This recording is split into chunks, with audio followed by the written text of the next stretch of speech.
हाँ भैया, देखो हाइब्रिडाइजेशन की बात हो रही थी और हाइब्रिडाइजेशन में मैंने बताया था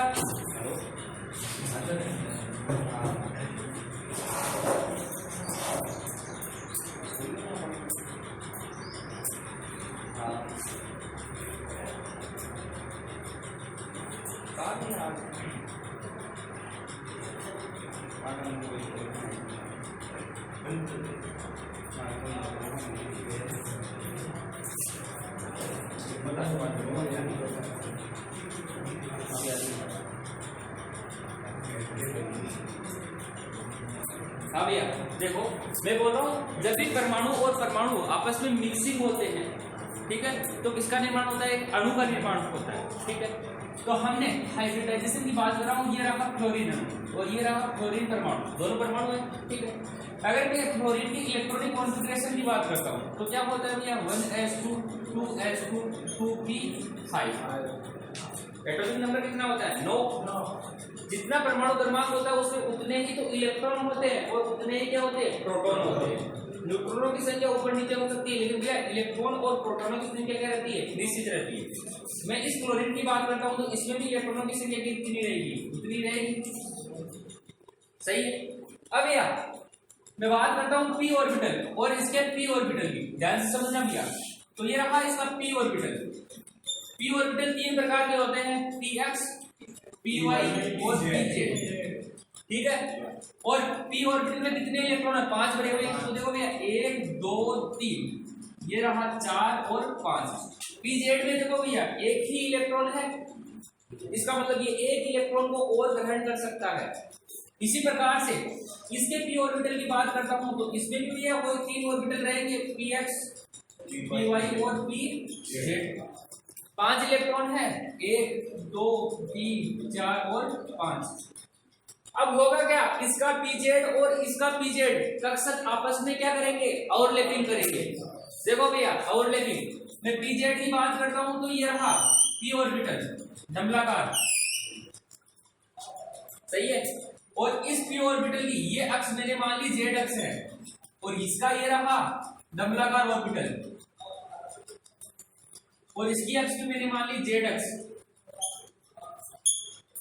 ठीक है। ये वाला इसका एक इलेक्ट्रॉन ये रहा, ये वाला इसका एक इलेक्ट्रॉन ये रहा, आपस में क्या करेंगे? ओवरलैपिंग, अतिव्यापन। जब अपनी ही अक्ष के अनुदिश 2 पी ऑर्बिटल अतिव्यापन करते हैं तो कौन से बंध का निर्माण होता है? सिग्मा बंध का निर्माण होता है। तो वह जैसे ही ओवरलैपिंग करेंगे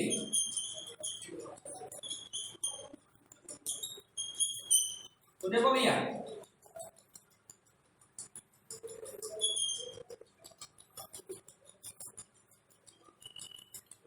ये रहे दोनों इलेक्ट्रॉन और इससे कौन से बॉन्ड का निर्माण होगा? सिग्मा बॉन्ड का निर्माण होगा। इसका मतलब क्लोरीन अपने अणु अवस्था में, जैसे ये रहा F2 में क्लोरीन और फ्लोरीन के बीच में कौन सा बंध होता है? सिग्मा बॉन्ड होता है। यह हो गया किसका? कक्षकों का संक्रमण। इसका पीजेड और इसका पीजेड आपस में क्या कर रहे हैं? संक्रमण कर रहे हैं और इस संक्रमण को क्या कहा जाता है? हाइब्रिडाइजेशन कहते हैं।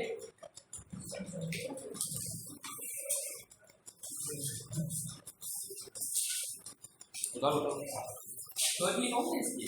सॉरी इतना इंपॉर्टेंट है समझ में आता है।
गया?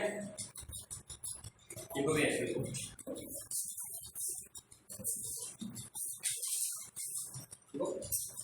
परमाणु कक्षकों का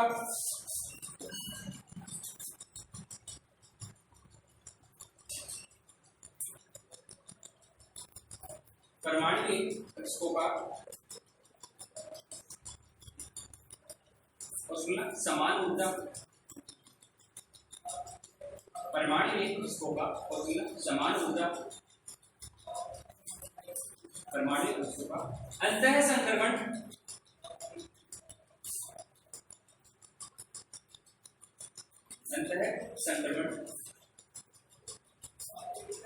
संकरण कहलाता है, संकरण कहलाता है।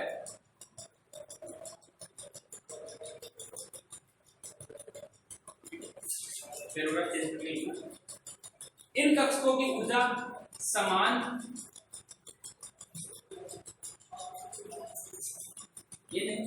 कक्षकों की ऊर्जा समान अथवा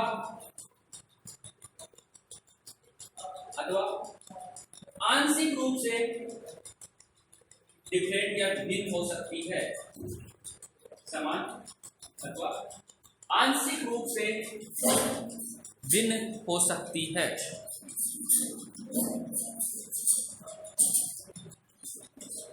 आंशिक रूप से भिन्न हो सकती है, ठीक है। इसी प्रकार से जो मैं आपको पहले प्योर ऑर्बिटल्स के बीच में ओवरलैपिंग करा रहा हूं, जैसे मैं यहाँ पे पीजेड और पीजेड के बीच में ओवरलैपिंग हुई, इसी प्रकार से मैं अगला एग्जांपल लेता हूँ, जैसे मैं फास्फेट की बात करता हूँ। फास्फेट का मतलब PH3, अमोनिया का मतलब कितना होता है NH3। इसी प्रकार से इसी ग्रुप का एक सदस्य होता है फॉस्फेट, जिसे बोलते हैं PH3। अब यहाँ पे फास्फोरस P और H, फास्फोरस और हाइड्रोजन के बीच में क्या होगा, ओवरलैपिंग होगा। उस ओवरलैपिंग को हम समझने की कोशिश करते हैं भैया।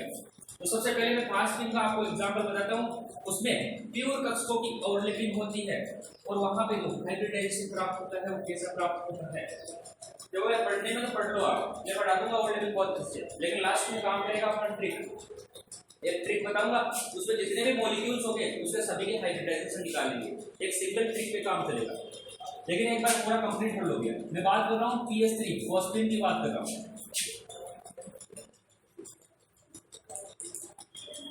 ठीक है। फॉस्फेट में 3 तो हाइड्रोजन परमाणु है और एक क्या है, फास्फोरस परमाणु। अगर फास्फोरस परमाणु की बात करता हूं मैं सबसे पहले, तो फास्फोरस का एटॉमिक नंबर कितना होता है, इसका मतलब इसका इलेक्ट्रॉनिक कॉन्फ़िगरेशन आएगा 1s2 2s2 2p6 3s2 and 3p3, हो गया।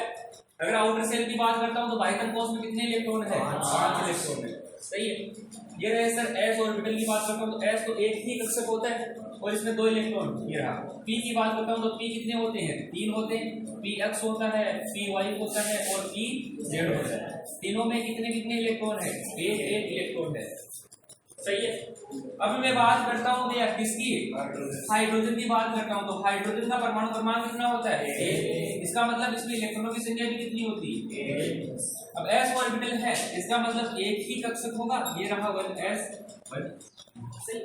अब इसको मैं आपको कक्षकों के रूप में दिखाना चाहता हूं, तो ध्यान से देखना, ये रहा फास्फोरस, ठीक है, और इसके 3 p कक्षक, एक ये रहा p कक्षक,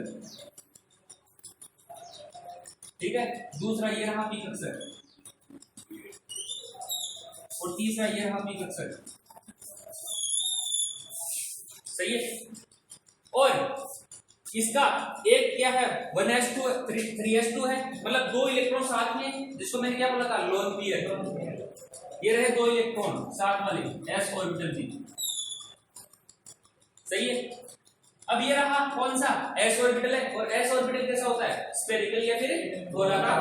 ये रहा s ऑर्बिटल। अब देखो भैया px py pz, ये रहा px मान लिया, इसको मैंने py मान लिया, इसको मैंने pz मान लिया, और तीनों कक्षकों में कितने कितने इलेक्ट्रॉन है, एक इलेक्ट्रॉन है, ये रहा एक इलेक्ट्रॉन, ये रहा एक इलेक्ट्रॉन और ये रहा एक इलेक्ट्रॉन। अब हाइड्रोजन कितने हैं, 3 मॉलिक्यूल है। अब हाइड्रोजन के s ऑर्बिटल की बात करता हूं तो कैसा होता है, स्फेरिकल या फिर गोलाकार होता है। ये रहा हाइड्रोजन का स्फेरिकल या गोलाकार कक्षक, और हाइड्रोजन वाला एक इलेक्ट्रॉन इसके साथ क्या करेगा, ओवरलैपिंग, याद करो भैया s और p ऑर्बिटल जब भी ओवरलैपिंग करते हैं तो कौन से बंध का निर्माण होता है, सिग्मा बंध का निर्माण होता है। इसी प्रकार से एक s ऑर्बिटल यहाँ पे ओवरलैपिंग करेगा और एक s ऑर्बिटल यहाँ पे ओवरलैपिंग करेगा। तो ये तो हाइड्रोजन है भैया, और हाइड्रोजन का तो कौन सा कर रहा है, 1s कर रहा है, ठीक है। और फास्फोरस का कौन सा कर रहा है, इसका तो px। तो यहाँ पे ओवरलैपिंग किस किस के मध्य हो रही है, 1s और px के मध्य। यहाँ पे किस किस के मध्य होगी, 1s और py के मध्य। इसी प्रकार से यहाँ पे 1s और pz के मध्य ओवरलैपिंग होगी, सही। और इनके ओवरलैपिंग के दौरान कौन से बंध का निर्माण होता है, सिग्मा बंध का निर्माण होता है। तो इन जनरली अगर इसके स्ट्रक्चर हमने देख लिए, ये रहा फास्फोरस, सही है, और ये रहे इसके 2 इलेक्ट्रॉन लोन पेयर के रूप में, ओके। देन इसके पश्चात ये फास्फोरस इस हाइड्रोजन के साथ कौन से बंध के द्वारा जुड़ा हुआ है, सिग्मा बंध, और सिग्मा बंध को हम सिंगल लाइन के द्वारा डिनोट करते हैं, सही है।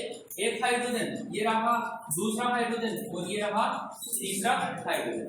ये होती है फॉस्फेट की एक्चुअल संरचना। इसमें बॉन्ड का फॉर्मेशन कैसे होता है, ये अपन कक्षकों के ओवरलैपिंग के द्वारा बता सकते हैं भैया। अगर पाई बॉन्ड बनेगा तो वो कैसे बनेगा, कक्षक कैसे होंगे भैया, इसके अक्ष के लंबवत होंगे। अगला एग्जांपल जो भी आएगा उसमें सिग्मा बॉन्ड पाई बॉन्ड जो भी बनेगा वो भैया इन ऑर्बिटल की स्ट्रक्चर या ज्योमेट्री पे डिपेंड करता है, वो अपनी अक्ष के लंबवत है या फिर उसके अक्ष के अनुदिश है। अगर अक्ष के अनुदिश जब भी p ऑर्बिटल ओवरलैपिंग करते हैं तो कौन सा बंध का निर्माण होता है, सिग्मा, और अपनी ही अक्ष के लंबवत होते हैं तो कौन से बंध का निर्माण होता है, पाई बंध का निर्माण होता है। लेकिन यहाँ पे तो अपनी ही अक्ष के अनुदिश है, तो यहाँ पे कौन से बंध के निर्माण हो रहे हैं, सिग्मा बॉन्ड के। तो यहाँ पे फास्फोरस में मैं बात करता हूँ कि फास्फोरस और हाइड्रोजन के बीच में कितने सिग्मा बॉन्ड बनते हैं, 3 सिग्मा बॉन्ड बनते हैं, सही है। उतारो इसको भैया।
देखो ये तो बात हो गई जब मैं प्योर ऑर्बिटल्स की ओवरलैपिंग करा रहा हूं। अब मैं ले रहा हूं भैया एक तो आएगा 1s और दूसरा आएगा 2s के बीच में ओवरलैपिंग। अगर कक्षक अलग अलग हो तब भैया हाइब्रिडाइजेशन की जरूरत पड़ती है।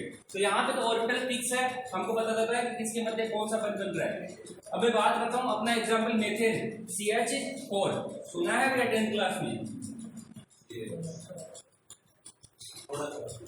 चतुष्फलकीय संरचना, ऐसा नाम तो सुना होगा, नहीं सुना? अरे सुना है, नालायक बन रहे हो तुम। ये रहा CH4 मेथेन। तो सबसे पहले इसकी बात करता हूँ, ये कोई अणु है तो इसमें किस किस का 4 तो हाइड्रोजन है और एक क्या है कार्बन। मैं कार्बन की बात करता हूँ तो कार्बन की एटॉमिक नंबर कितना होता है 6। इसका मतलब इसमें कितने इलेक्ट्रॉन होंगे 6 होंगे। ये रहा 1s2 2s2 2p2। Outer cell में कितने इलेक्ट्रॉन है 4, ठीक है। s ऑर्बिटल की बात करता हूँ तो ये रहा s ऑर्बिटल 1 और 2 और p ऑर्बिटल कितने हैं इसके पास 3 है 1 2। ये रहा px, ये रहा py और ये रहा pz। ये कार्बन है जब ग्राउंड स्टेट में, मतलब सामान्य अवस्था में, आद्य अवस्था बोलते हैं इसको, ग्राउंड स्टेट बोलते हैं आद्य अवस्था। अगर मैं इस कार्बन को एक्साइटेड मतलब उत्तेजित करना चाहता हूं तो जब भी इस कार्बन को उत्तेजित करूंगा तो यहां से क्या होगा, इस 2s से एक इलेक्ट्रॉन यहां से एक्साइटेड होगा और एक्साइटेड होकर कहां पे जाएगा, इस pz के पास जाएगा। जैसे ही pz के पास जाएगा तो कार्बन की फर्स्ट एक्साइटेड स्टेट हो गई, प्रथम उत्तेजित अवस्था हो गई। अरे उत्तेजन का मतलब होता है जब भी हमको वैलेंसी बढ़ानी होती है ना किसी भी परमाणु की। अभी तो देखो इसकी वैलेंसी कितनी है, अगर मैं इसकी इलेक्ट्रॉन को यहाँ से यहाँ नहीं भेजूंगा तो कितने इलेक्ट्रॉन ओवरलैपिंग कर सकते हैं, एक तो px वाला और एक py वाला, 2 ही कर सकते हैं। लेकिन मैं इस इलेक्ट्रॉन को यहाँ से यहाँ पे पहुंचा दूंगा तो अयुग्मित इलेक्ट्रॉन की संख्या कितनी हो जाएगी 4। अयुग्मित का मतलब होता है एक सिंगल इलेक्ट्रॉन का रहना, तो यहाँ पर एक इलेक्ट्रॉन, यहाँ पर एक, यहाँ पर एक और यहाँ पर एक, मतलब कितने अयुग्मित इलेक्ट्रॉन हो जाएंगे 4 हो जाएंगे। लेकिन यहाँ पे कितने हैं, अभी कितने हैं 2 ही है, तो यहाँ लिख लेना अयुग्मित इलेक्ट्रॉनों की संख्या कितनी है यहाँ पे, जिसे बोलते हैं इंग्लिश में अनपेयर्ड इलेक्ट्रॉन, कितने हैं 2 है। जैसे कार्बन अपनी प्रथम उत्तेजित अवस्था में जाता है तो भैया होता क्या है कि यहाँ से इलेक्ट्रॉन यहाँ पे चला जाता है, इसका मतलब ये रहा 2s में कितने इलेक्ट्रॉन हो जाएगा 1। और मैं बात करता हूँ px py और pz में, तीनों में कितने कितने इलेक्ट्रॉन हो जाएंगे, एक इलेक्ट्रॉन हो जाएंगे px py और pz, सही है। अब इसके पास अयुग्मित इलेक्ट्रॉनों की संख्या कितनी हो गई 4 हो गई। अगर अयुग्मित इलेक्ट्रॉनों की संख्या 4 हो गई इसका मतलब ये कितने बॉन्ड बना सकता है 4 बॉन्ड बना सकता है, सही है। अरे हाइड्रोजन की बात करता हूं तो आपको सबको पता है हाइड्रोजन का इलेक्ट्रॉनिक कॉन्फ़िगरेशन 1s1 होता है, सही है। अब देखो कार्बन की बात करता हूं, ये रहा सा कार्बन, ठीक है, और इसके 3 px py pz तीनों इलेक्ट्रॉन, तीनों कक्षक, ये रहा px मान लिया, py मान लिया इसको और pz मान लिया, सही है। लेकिन इसके पास एक s ऑर्बिटल भी है, और s ऑर्बिटल कैसा होता है स्फेरिकल या फिर गोलाकार। ये रहा सर s ऑर्बिटल, इसका s ऑर्बिटल ये रहा स्फेरिकल, सही है।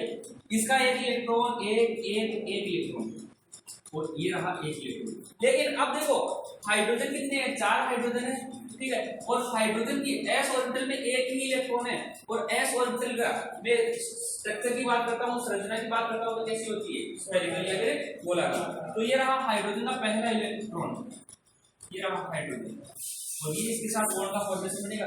और s और p ऑर्बिटल जब भी बॉन्ड का निर्माण करते हैं तो कौन से बॉन्ड सिग्मा बॉन्ड। यहाँ पे हाइड्रोजन और p ऑर्बिटल आपस में बॉन्ड का फॉर्मेशन करेंगे, यहाँ पे हाइड्रोजन का s ऑर्बिटल और कार्बन का p ऑर्बिटल आपस में बॉन्ड का निर्माण करेंगे। अगर मैंने इसको px मान लिया तो ये कौन सा हो गया 1s,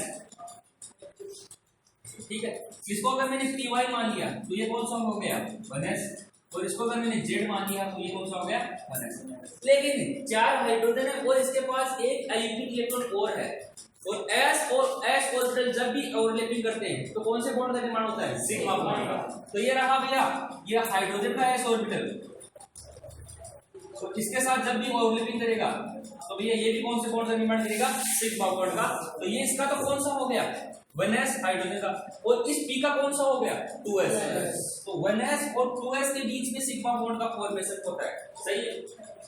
अब एक्चुअल में होना क्या चाहिए कि भैया ये बॉन्ड सारे के सारे कौन से बन रहे सिग्मा बॉन्ड बन रहे, तो ऐसे बोला जाता है कि इन बॉन्डों की कितने 4 सिग्मा बन रहे, कार्बन और हाइड्रोजन के मध्य कितने 4 सिग्मा बॉन्ड बन रहे हैं। ऐसे बोला जाता है कि इन चारों बॉन्डों की जो बॉन्ड एनर्जी होती है वो समान होती है। क्या समान है? नहीं है। कैसे नहीं है? क्योंकि इसके और इसके बीच में तो कौन सा बॉन्ड बन रहा है? पीजेड और 1s, सही है। इसके मध्य इन तीनों बॉन्डों की बॉन्ड एनर्जी समान हो सकती है, लेकिन इस बॉन्ड की बॉन्ड एनर्जी समान नहीं हो सकती। अब भैया इनकी तो समान होती है और इनकी समान नहीं होती, तो इसी के आधार पर भैया संकरण को लिया गया था। इस संकरण का मतलब क्या है? अब बोला था, इसने बोला था कि भैया इन चारों बॉन्डों की क्या निकालेंगे? औसत निकालेंगे। क्या निकालेंगे? औसत। और जो औसत आएगी वो ही भैया एक बॉन्ड की बॉन्ड एनर्जी होगी। तो भैया संकरण कैसे किया इसने कि इनकी एनर्जी अलग है और इस बॉन्ड की एनर्जी अलग है। फिर क्या किया इसने? इन चारों बॉन्डों को क्या कर दिया? ये चारों ऑर्बिटलों को इंटरमिक्स कर दिया। इंटरमिक्स का मतलब क्या होता है? इनको अंतः संकरण कर दिया, मतलब इनको मिला दिया भैया।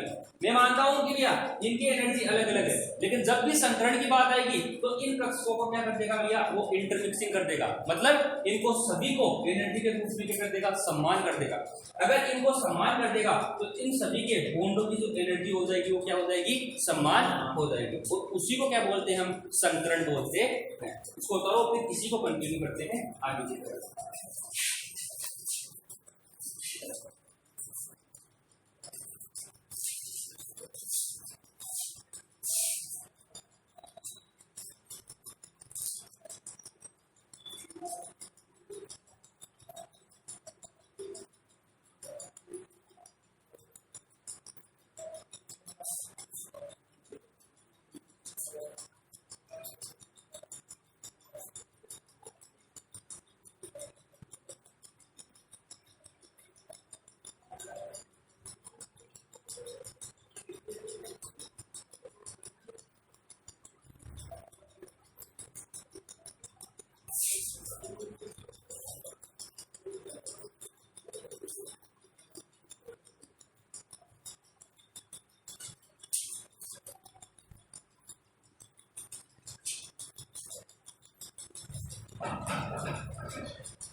चलो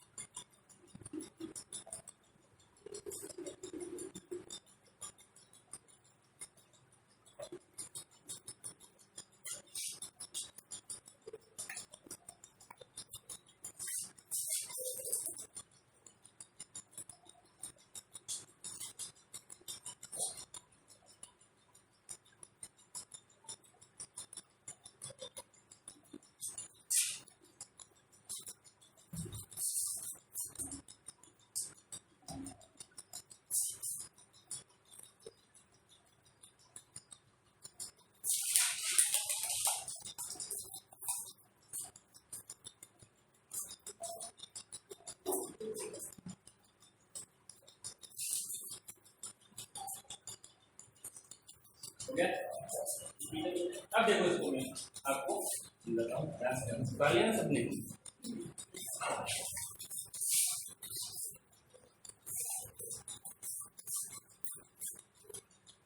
देखो सर होता क्या है, अगर मैं कार्बन की बात करता हूँ तो कार्बन में क्या होता है कि सर आउटर सेल की बात करता हूँ तो एक तो होता है 2s2 और एक होता है 2p2। फिर यहाँ से एक इलेक्ट्रॉन यहाँ से एक्साइटेड होकर यहाँ पे चला जाता है तो यहाँ पे कितना होता है 2p3 और 2s1 हो जाता है। ये रहा ऑर्बिटल। स्ट्रक्चर की बात करता हूँ तो ये रहा 2s1 और इसमें 1 और ये px py और सही है। और इनमें कितने इलेक्ट्रॉन होंगे, एक इलेक्ट्रॉन हो गए। सही। अब होता क्या है, हाइब्रिडाइजेशन का मतलब क्या होता है, ध्यान से समझना भैया। ठीक है, इसमें यह होता है कि भैया इन दोनों px py pz और 2s की कक्षों की एनर्जी अलग अलग होती है। इनकी तो तीनों की समान होती है, लेकिन इसकी इन तीनों की इसकी तुलना में क्या रहती है, अलग रहती है। ठीक है, तो ये मैं बात कर सकता हूँ कि भैया इनकी एनर्जी किसकी 2s और 2p, जो भी px और py pz है, इनकी एनर्जी होती है, ऊर्जा होती है, वो स्लाइटली का मतलब क्या होता है, थोड़ी सी क्या होती है, डिफरेंट होती है। स्लाइटली का मतलब होता है आंशिक रूप से क्या होगी, डिफरेंट होगी। लेकिन मैं इन कक्षों का क्या कर दूंगा, अंतः संकरण करा दूंगा, मतलब इंटरमिक्सिंग करा दूंगा, मतलब इस कक्षक को इस कक्षक के साथ जोड़ दूंगा, और जैसे जोड़ूंगा तो 4 कक्षक हमको प्राप्त होंगे। सही है, और चारों में क्या एक इलेक्ट्रॉन प्राप्त हो गए। मैंने क्या कर दिया, क्या करा दिया यहाँ पे, आउटलैपिंग की बात करता हूँ, ऑर्बिटल्स के बीच में क्या करा दी, इंटरमिक्सिंग करा दी। Intermixing in between two orbitals, intermixing in between two orbitals, इन कक्षकों के मध्य मैंने इंटरमिक्सिंग करा दी।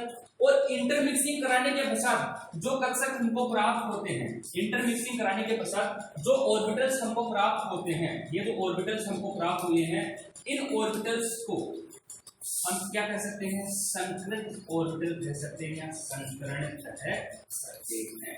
इसे कहा जाता है संकरण। इसका मतलब जब भी संकरण की बात आएगी तो भैया संकरण में सभी कक्षकों की ऊर्जा क्या होगी, लगभग औसत होगी, समान होगी। उसी को क्या कहा जाता है, संकरण कहा जाता है।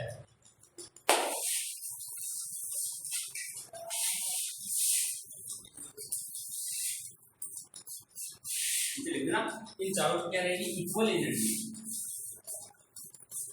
इस की बात नहीं है, ये सभी में लगेगी बहुत देखता हूँ